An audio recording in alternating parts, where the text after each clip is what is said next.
Ketika kita berlomba-lomba memberi sedekah, harus diiringi dengan niat yang tulus karena Allah. Karena kalau tidak ada dukungan niat karena Allah, maka itu akan jatuh menjadi syirik khafi. Maka hati-hatilah, sekarang ini adalah tahun politik, di mana setiap orang yang berniat mau jadi calon apa dan apa sering banyak memberi berupa bingkisan, uang, beras, pakaian, macam-macam. Yang memberi maupun yang diberi sama-sama berdosa. Calon yang memberi tapi tidak karena Allah, itu hukumnya menyuap.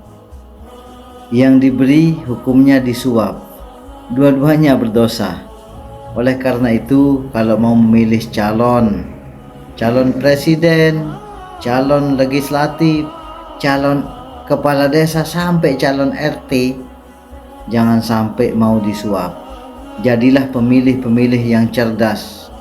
Jangan berpikir hanya untuk 1 malam, 2 malam, sehari 2 hari. Dengan sebungkus atau 5 bungkus supermi, 10 kilo beras, 100.000 uang, kemudian kita tukar masa depan bangsa kita ini atau negara kita ini hanya dengan menerima suapan yang sedikit sekali.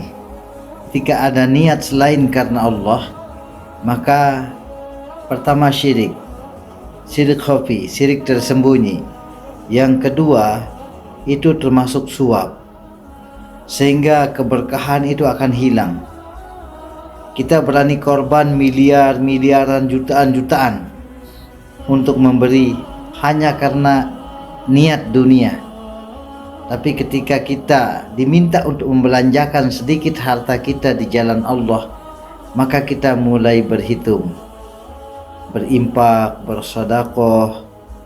Itu karena apa? Impak sedekah itu adalah bukti ketakwaan.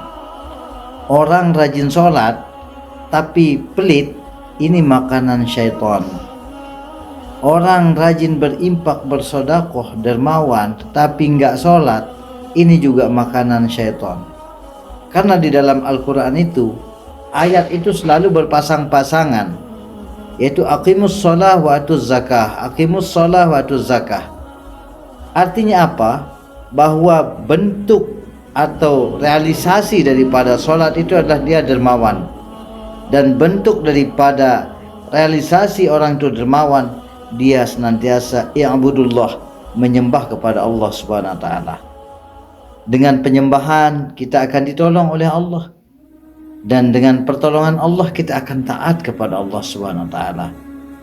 Orang yang rajin berinfak, bersedekah, dermawan tetapi enggak sholat, maka dalam hatinya ini dia merasa dirinya paling taat, sehingga dia digoda oleh syaitan untuk tidak berimpak. Karena saya sendiri yang ibadah, mereka enggak sholat, sehingga mereka dihinggapi oleh hiasan-hiasan hatinya seakan-akan dirinya paling baik. Makanya bahaya orang yang rajin sholat tapi enggak mau dermawan, pelit. Dan sangat bahaya orang yang suka bersedekah tapi enggak mau sholat. Dua-duanya finnar, di neraka.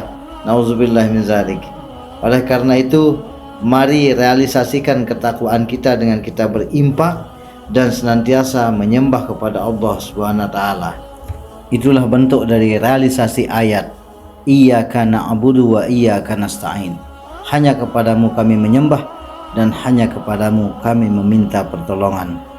Dengan penyembahan kita kepada Allah Subhanahu wa taala, maka kita akan menjadi hamba yang dermawan.